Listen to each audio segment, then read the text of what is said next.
Good morning, afternoon, day, night. Uh, Greetings, library staff member, and welcome to our password management training. It's a responsibility of everyone at Connected Libraries to look after the security of our company data, be that sharing patron data on a screen in front of another person or putting a password on a post it note on your screen that then anyone can see and access. We all have a responsibility to manage the data that the library holds and ensure that everything's safe and secure. Big part of that is passwords. And to help with that, Connected Libraries have purchased for us all a license for some management software called Keeper Password Manager.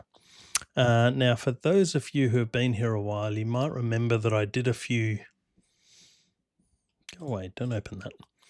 I did a few posts on the internet, which, if you search for Password Manager, yes, you can find them all here.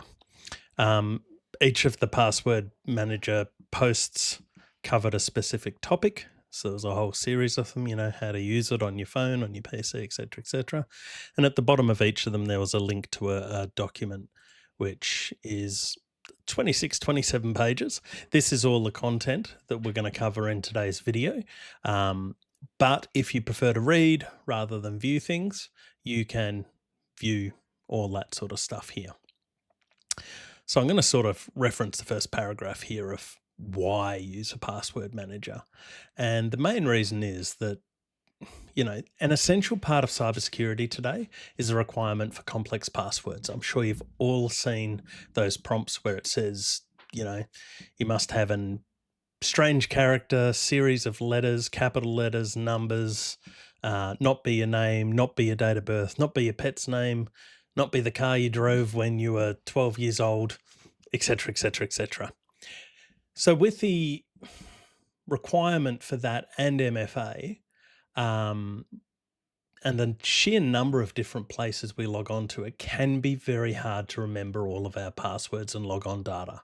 And it's very tempting to just reuse them or keep them simple, which can be risky. So password managers come in, they're a place to store all of your passwords in one place. It helps us remember and manage login details and stay on top of cybersecurity obligations, both to yourself and the company. Some of the great things about Keep a Password Manager, it's got history in it. So if you change a password and you can't remember or it doesn't take or something like that, you can view the history of records that you've done. The best part of it is the automatic data fill.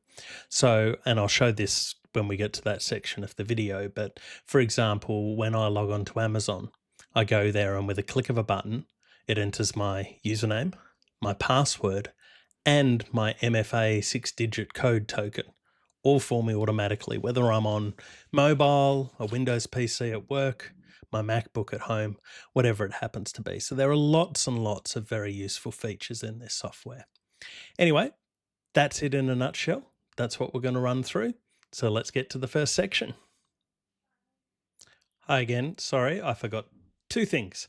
One thing I wanted to point out was that before you get scared, you still have to authenticate before it will enter a password. So, for example, if I'm on my phone and I do that thing I talked about with Amazon, it needs to recognize my face or my fingerprint, which is required to unlock my phone before it does that automatic entry for me. The other thing I wanted to mention is that we have the ability to share records with other staff members within our Keeper licensing group. So, for example, say Janine creates records for the door codes at all the branches. Then, if a door code has to be updated for whatever reason, Janine can let everyone know instead of emailing out or putting an intranet post up about the door codes, she can just update it in Keeper and then everybody's record will be replicated. Door codes perhaps aren't a great example. Picture something else that you might have a shared account to access. I can't think of anything off the top of my head, but say there are my guys. There's 4 of us in IT. We access some service, logging tickets with Paytech. It requires a shared username and password. I go in one day and it asks me to change the password. I use Keeper to change it. It updates. All of their passwords and their autofill will automatically be updated with the correct new login details. I don't have to send them an email. I don't have to let them know, oh, this is the new password, etc., etc. Anyway, I just wanted to throw that in there, seeing as I forgot it in the introduction. And now we will get on with the video.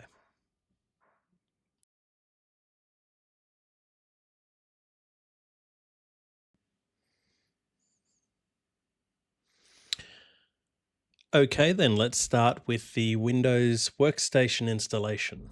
So whether you're running a laptop or an all-in-one PC, you will have two applications. The first is the Keep a Password Manager, which is where you will store your records, do all your sharing, all that sort of stuff that we're going to run through now. And the second is an application called Keeperfill, which is part of the Keep a Password Manager for applications on your computer, but is a website extension for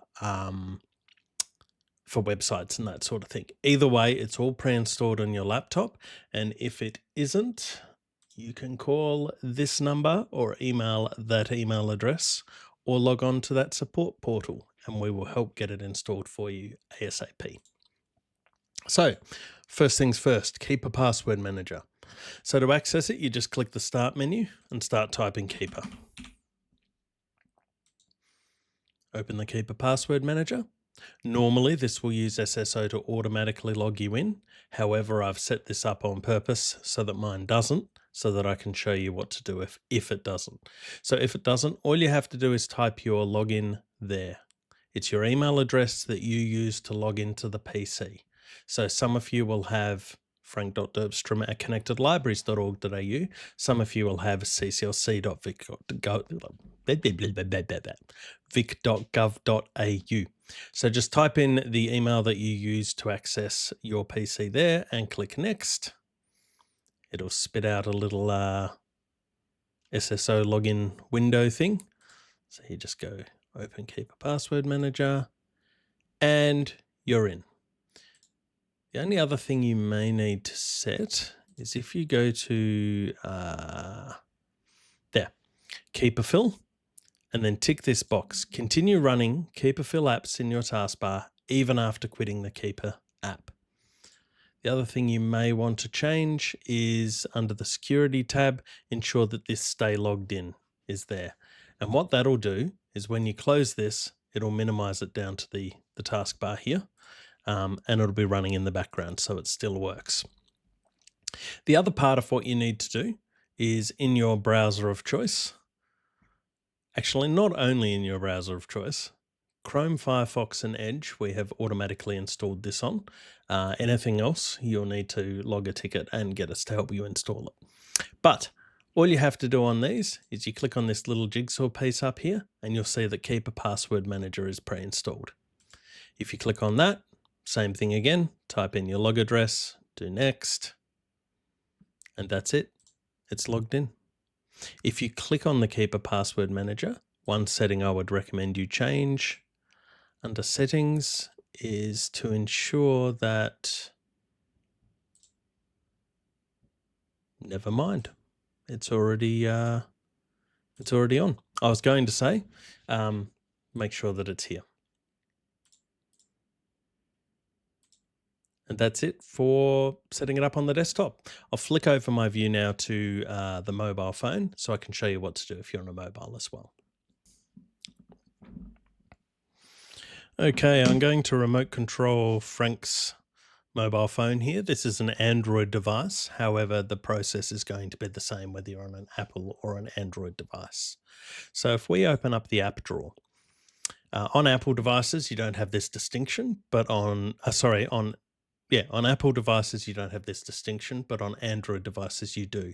And what I'm talking about is up the top here, there is a personal folder with all the personal apps here and a work tab.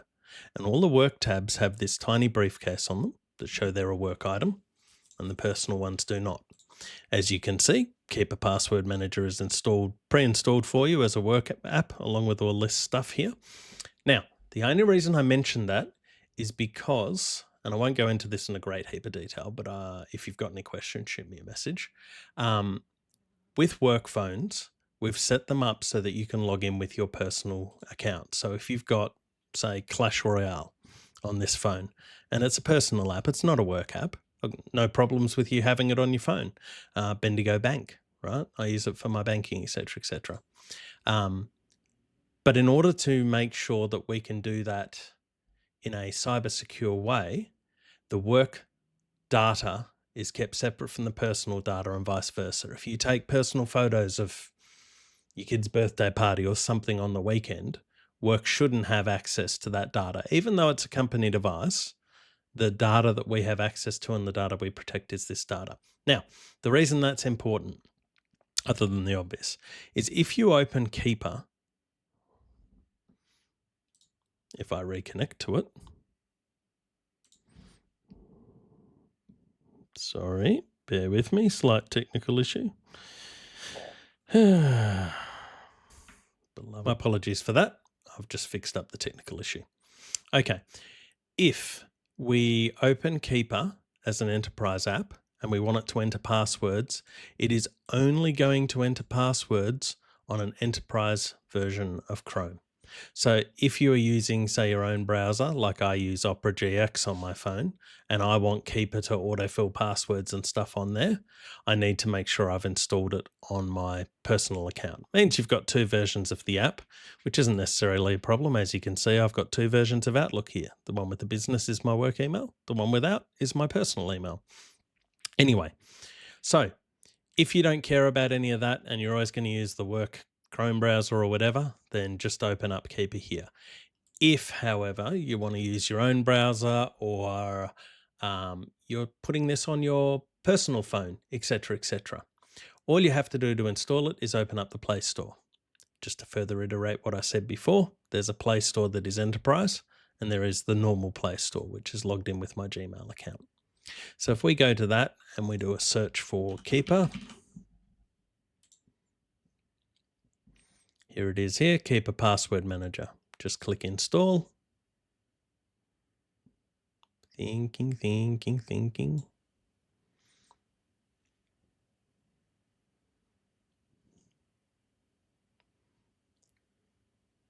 And then open. Allow Keeper to send notifications? Yes. Now, because Keeper is a secure and protected site, you're not able to take screenshots, you're not able to remotely control, etc., etc. So on my phone here, don't know if you can see that, it's actually open, but on the screen it isn't. So I am going to flick to a camera down view of the phone and I will be back momentarily. Alrighty, apologies for the blurry camera. So here we are, and we've got a login button down the bottom, and then we enter our email address, same as we did on the PC version earlier on. So Frank Derpstrom.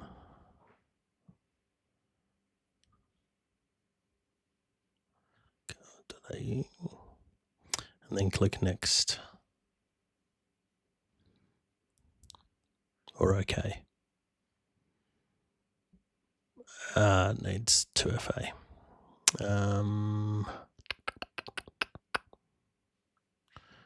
All right, I'll log in as myself because I've got the 2FA for that. Bear with me a sec, I'll check my phone.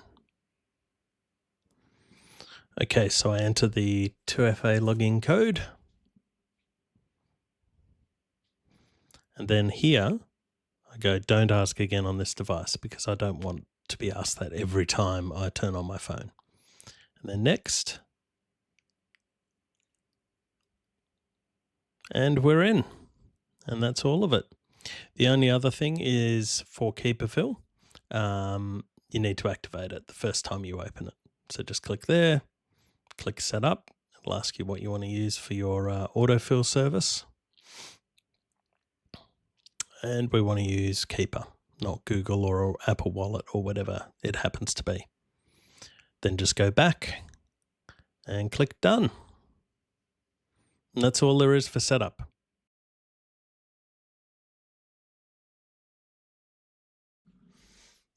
All right, let's get into the meat and potatoes of this, creating records. Well, it's not the only meat and potatoes, I suppose. First thing you're going to want to do is open up Keeper Password Manager. Once you're in here, you just click Create New and Record. Now, before I click that, This process is pretty much identical on phone. So whether you're creating it on your phone or on your PC, it's the same. Your vault is your vault. It's secured, it's linked to you. So if you've logged in on your phone or on your PC, everything works cross-platform. So if we go record, you've got a bunch of options here. You can enter a payment card, so you can put your bank details in there to automate payment. You can have files, photos, and they all have that safe encryption and lock to your account. I would ask you not to put too much personal stuff in there. Whilst we don't have access to your vaults, it is still technically company data, so therefore the access can be revoked at any time. But the last section of this training session is about a free family account, so you do actually get family access for you and 4 family members, but I'll get into that later. At the moment, we're going to do a login. It's for test website thingy. All right, so you give it a name, click next. The email is dave@somewhere.com, and now we enter a password. So we can enter our own password, password 1, but as you can see, it tells us that password is weak, obviously. To get around this, we've got this password generator built into the application. I'll just turn that on so you can see it. You can change how many characters your password is. You can say, oh, look, I don't want any symbols or numbers in there. I just want letters, etc., etc. You can set that as your default as well. If you're happy with the password it's got, you just click use password, and as you can see, it's actually generated a strong password for us. We'll get to the keep a fill record, keep a fill section in 2 or 3 sections away. That would be a hard password to remember, but a real benefit of a password management system like this is that you don't need to remember them anymore because of the auto entry. But I'll leave that for later. Last thing you can do is you can add a website address. So login.somewhere.com. And the reason you would enter that is because then the record knows how to link it up. So it knows when you go to that website, use these credentials to log you in. Then you just click save. So that's the basics of creating a record. The other thing you can do is if you're on a website, say connectedlibraries.org.au, and you go log in, A313886229.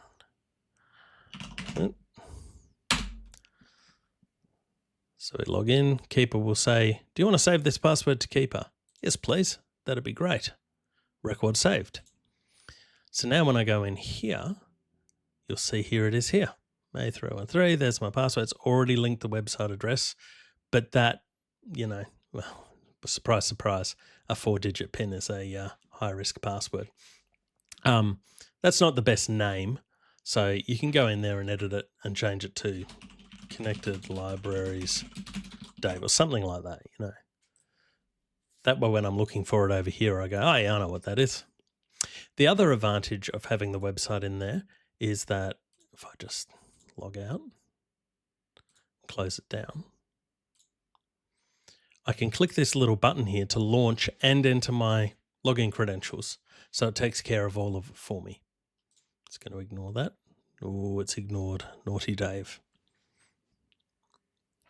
The other part of creating records is you can click on the edit button here and you'll see we've got a bunch of bits and pieces down the bottom here. So linking with this record for Connected Libraries, I could attach any files or photos. Maybe I have a screenshot of my login card or something like that. Videos, etc., etc. You can securely store them alongside the record. You can also add a 2-factor code. So the way to do that is you just click it. So a 2-factor code is anytime you're logging onto something and it says you need a link to a Google Authenticator app, you need to link to Microsoft Authenticator, you need to link to whatever it happens to be. There are a few ways to do it. When you're doing it, when you get the prompt on screen, you'll have the option to enter a code or see a QR. If you choose the code, you can do the setup option. If you've taken a photo on your phone or something, or you've got a screenshot of the thing, you can upload a file. But the easiest option is almost always to choose scan. And then you just drag this window over your QR code. And here's one I prepared earlier. I don't have a QR code ready, sorry. So that's what it looks like. It goes bloop, turns green and says QR code found. So that's what you might see. Use the Authenticator app to scan the QR code. This will contact. Once that's done, it'll give you a 6-digit number, and you can see this little spinny thing here. So every, I think it's 60 seconds or something, it refreshes that number, and you can copy that code into the website to say, yep, it's validated, and then that's stored against that record. Again, I'll speak more about that on Keeperfill later, but that is a really handy thing when you're using Keeperfill to automatically log you onto a website. Close. The other thing you can do, and I might just open up my Keeper for this one because I don't think Frank has one. Sorry about that, everyone. Had a little bit of a glitch on my PC. So what I wanted to show you, and this is probably a more advanced sort of thing, but say you wanted to automate your login to Workflows. Now, Workflows isn't a website. So how does Keeper know how to log you into that? Well, the key is this part at the top where it says login and the user ID and the password. And what you have to do, so type the username, press tab, type the PIN, press tab, press enter. So what you can do on records is you can, if I edit, there's this adding a custom field, and there's a thing which I can't choose because I've already picked it called Native App Filler.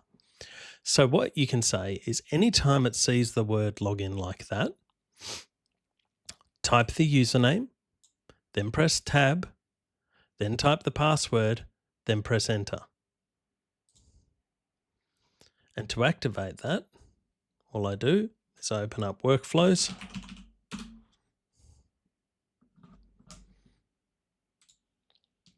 And then I press my shortcut key. You can see I'm not doing it. And it logs in for me. So that can be very handy, especially as you can set a shortcut key that triggers that, and you could have different logins for different tasks. Say, I'm not sure if they still do it, but Leanne's department, Leanne might have a login for herself and a login for a group that has a certain functionality. Anyhow, this isn't really to show you how to do that. I more wanted to show you the functionality that you can add by editing and using these extra fields. And I'll show you the two-factor code later on. And that's it for creating records.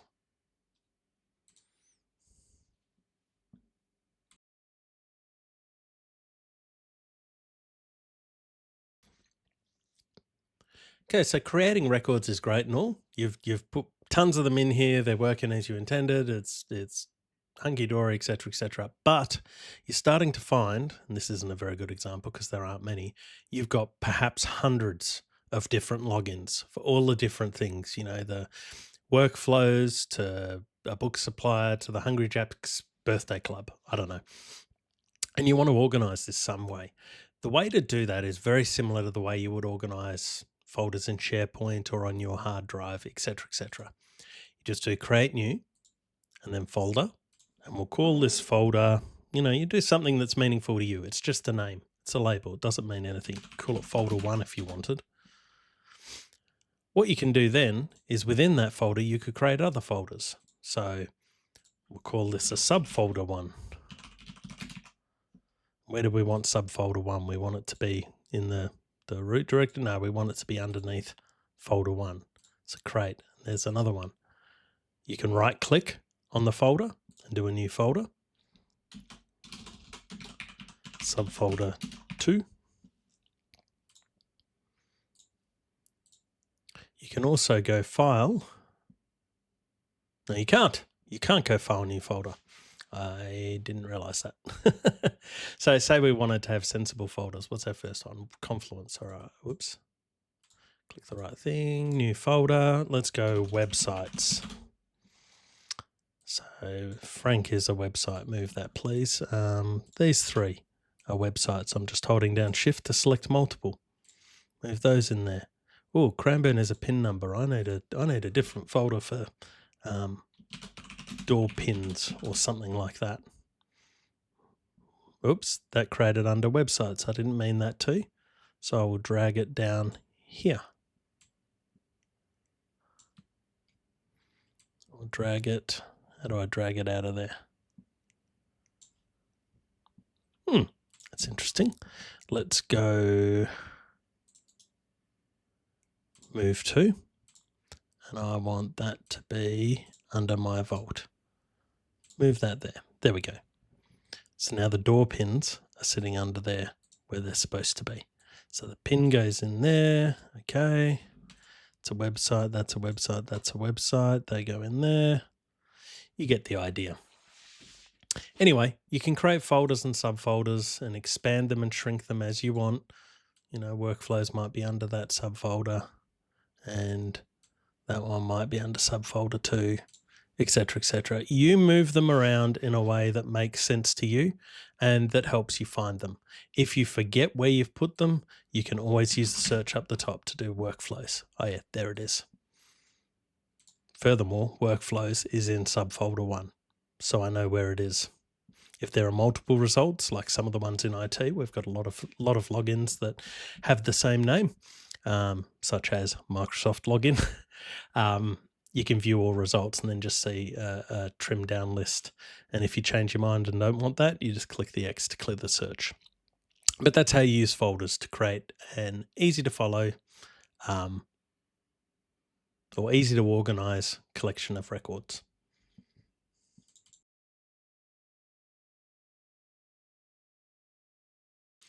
The next thing I wanted to talk about was sharing.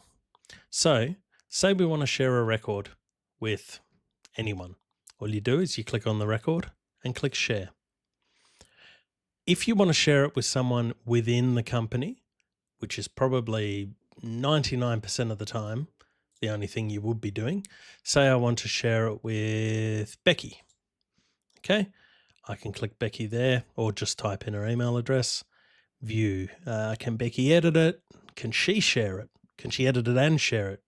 No, I think a change owner means she has full ownership and she can delete and set all these settings. Currently, I am the owner because this is in my vault.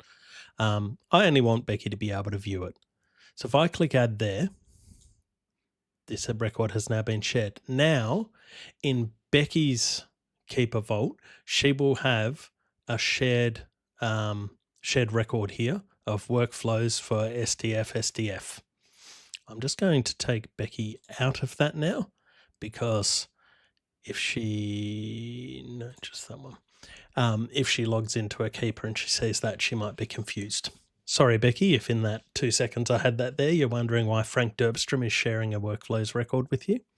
The other option you have here is a one-time share.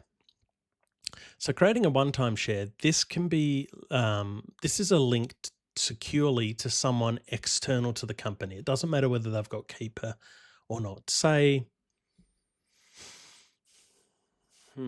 what's an example? All right, I'll give you a good example. Say I've got a link to my Woolworths online ordering account, and I ask my son to jump in and put in an order to be delivered. I can share it to him with a once-off thing, and then he can click the link, it'll log him into the website, and then when he's finished, it's done. He doesn't know my username, he doesn't know my password, he was just shared a link that let him get what he needed to get. You can set on all of this how long the link remains active. The best practice is always to do the minimum amount of time that person will need. Don't go, oh, they only need it today. I'll share it for a week just in case they need. No, just leave the access closed off as much as possible. There is a tick box here that I wouldn't recommend anyone check, which is allow recipient to edit record fields and upload files. If you tick that box, they will be able to see what your username and password is because it gives them that access. They can also change it. So for example, if you had a support call with Freshdesk or something and they needed to do this and change your password and stuff, you may share the record so that when they've done it, they can update your password and go, all right, I've done it, I've tested it, it's working, I've updated the record that you sent me with the correct thing. That's probably the only real use case you'd have for using that, but that's it. And then you just click create link and you send that link to, or share it to whoever you want. You can also give it to them as a QR code, or you can customize the email, etc., etc. I don't want to create that though. So I'm just going to click done. Now doing that one by one on records might be a pain in the butt. So say you work in the marketing department. You've got let's call it marketing team, right? And you've got a bunch of folders and files and stuff you want to share that are all in the one place. Rather than creating the records under there and then sharing them one by one, you can create a new shared folder. So we're going to call this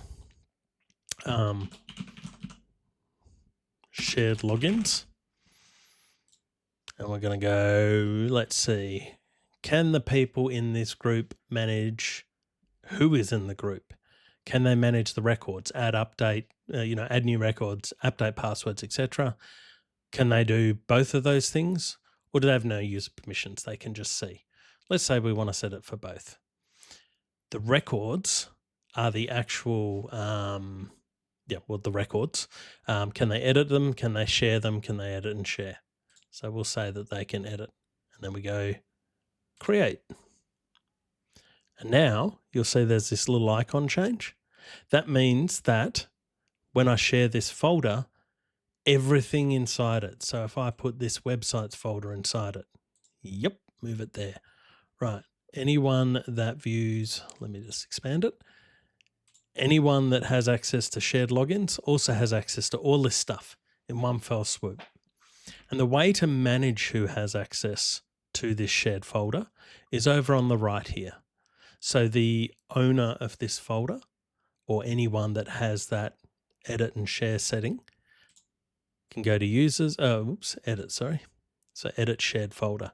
You can add the users there, and you can also tweak all those settings that we set before. So that's a good way to, say for example, in the IT department, we have a digital operations folder and we put any shared logins such as the ones I've mentioned already. I've got a secure logins folder that is shared between Emily and myself, and that has some high admin logins that only Emily and I need to see. Something maybe I use every day, but Emily doesn't always need. But if I'm off sick, she needs to have access to those sorts of things. So rather than her trying to find my password and log in so she can access my Keeper, these are things that I've said, right, here you go. If you ever need them, that's what the details are there. Anyway, you use it however works best for you. But that is how to share records and folders in Keeper Password Manager.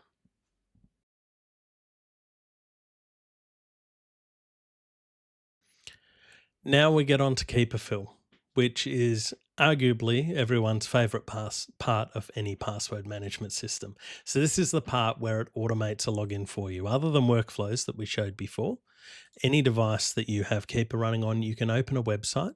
Say you open the Connected Libraries website, because I happen to have it here, and click the login button. You'll see this little Keeper logo appears on the right-hand side. When you click that, you can see the details. There's two matching logins, Dave and Frank. They're the two that I've got that have the website field, if you recall, if I can find where I put it. That's where this website field matches where I am at the moment. So it's done that correlation and gone, these are the ones that you can use. And then all I do, so if I go back, if I'm here, I just go, click there. I want to log in as Dave, fill record, bang, it's logged me in.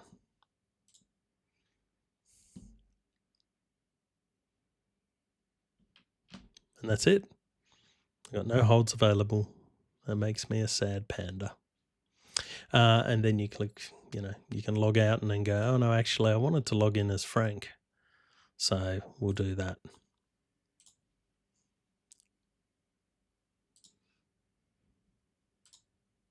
Whoops. The other thing you can change in the settings, if you edit that field, is there's autofill on page load. So say you've only got one login for that website and you want it to do every time. Also auto submit after autofill. So you would have noticed I said bang, and I then had to click login. If I turn that on and that on, let's save the record. Okay, now if we get out of that, go back in, and then we go to connected libraries. Go there, log in. Actually, that might not work because, okay, that's a bad example because that sign-in page isn't on the front page. So when I went to connected libraries, it goes, yeah, I'm trying to log you in. Where do I log you in? But if we did log in now and I picked Dave and did fill record, it'll auto submit, as you can see. So there is the bang. I'll just try one. Let's try admin eCentire Insight. Okay, so if I do log in here, and then I go, right, I want to do my eCentire login. Now, if you watch on the screen, it's going to do my username and my password and my multi-factor authentication all automatically. So fill record. I mustn't have autofill set in. There's the password.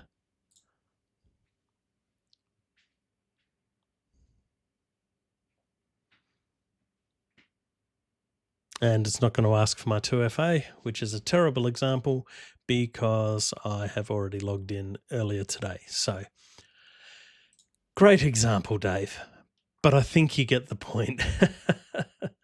So look, if you've got any questions about that, or if it's not working the way you think it should, as always, just give us a little call, email, log a ticket, and we'll help you out.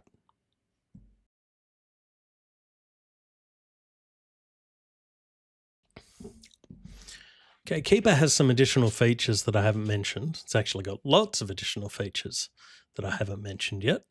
But the two I wanted to talk about in particular are one, the security audit, and two, breach watch. So the security audit looks at all your passwords. It looks at how frequently you've used a password, whether your name's in them, whether they're short, whether they're not secure, etc., etc., etc. And down the bottom, you can see here, you don't have 2FA set up, you've got 5 weak passwords, you've got 3 reused passwords. It'll take all that information and give you a security audit score. And if you view the records, you can see which ones are weak, strong, etc., etc. This isn't shared with the company or anything. This is purely for you so you can see how secure your information is. Further to that, we've got this thing, Breach Watch. So what Breach Watch is it goes and it looks on the dark web. It looks for things. Say you have a PlayStation Network account and they've detected that PlayStation Network got hacked 2 months ago. It would show up in Breach Watch because they've detected that you've got an account, you haven't changed your password since that breach happened, and you're at risk. So my only one that at risk is a ridiculously weak password, which I think was 1234 or something. And yeah, so it's saying go to the password. What is the password? Oh, it's so very similar to the name. It's just saying that's a ridiculously weak password. Go and change it immediately. And they are essentially the 2 extra things that you've got in here.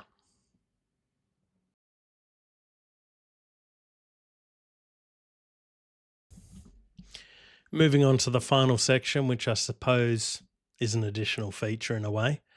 Part of our licensing agreement with Keeper gives us this corporate security setup, but it also gives you a chance to use this at home if you want as well. So to set this up, all you have to do is go into your account here, and then here it is, Keeper Family License for personal use. You have a Keeper Family License available. Connected libraries will not have administrative control or access to your personal vault. So you'd do, dave@haldane.com, and you do send email, and it would send you email instructions on how to set up your own account. It's for yourself and 4 family members or 4 friends, whatever you happen to want to do. So you can then share. Say I've got 4 kids. Say I set up Keeper for me and my 4 children, then I can share passwords to things like the Woolworths example I said earlier on with those guys, or I can keep my stuff individual, I can give them the benefits of this enterprise level security application without anyone having to pay for anything.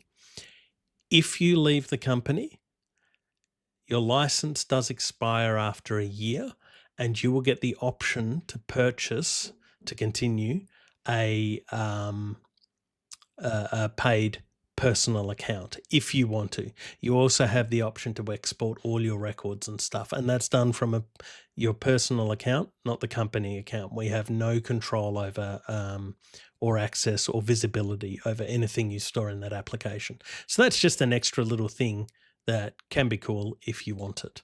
One other thing I didn't mention that I'll mention now, in fact, I think it's in settings, is that when you're entering records, if you want, you can actually import from a whole bunch of stuff, text files, CSV for Excel, Password Manager Pro, a whole bunch of different things. If you have, say you've got stuff saved in Google Chrome already, and you just do an export list of all usernames and passwords, and you go, yeah, I want to import that, right? You can import from Chrome, Firefox, IE Edge, and Opera, or you can do it from a different password manager. You know, you might have kept an Excel list of all username and passwords, and you want to import that. It supports all that sort of stuff. So to get to that, it's just into your account and then settings, and then down to this import button. Handy little extra. So look, I hope that has helped everyone. It's really important we all keep our passwords and login data secure, because that's the gateway to everything that we've got access to. And this software should be very easy to use. It should be helpful. It should make certain things a bit faster and easier for you. Just requires a little bit of work at the start to set things up. But as always, we're here to help you with any problems you have, or we're here to help you if you just need some help or some advice with setting it up. And so to finish off, I'm going to pop up that beautiful picture again of that lovely mouse mat that some fantastic team decided to put out to everyone. Anyway, thank you very much for sticking around to the end. You all get a gold star. Take care. Tutty bye.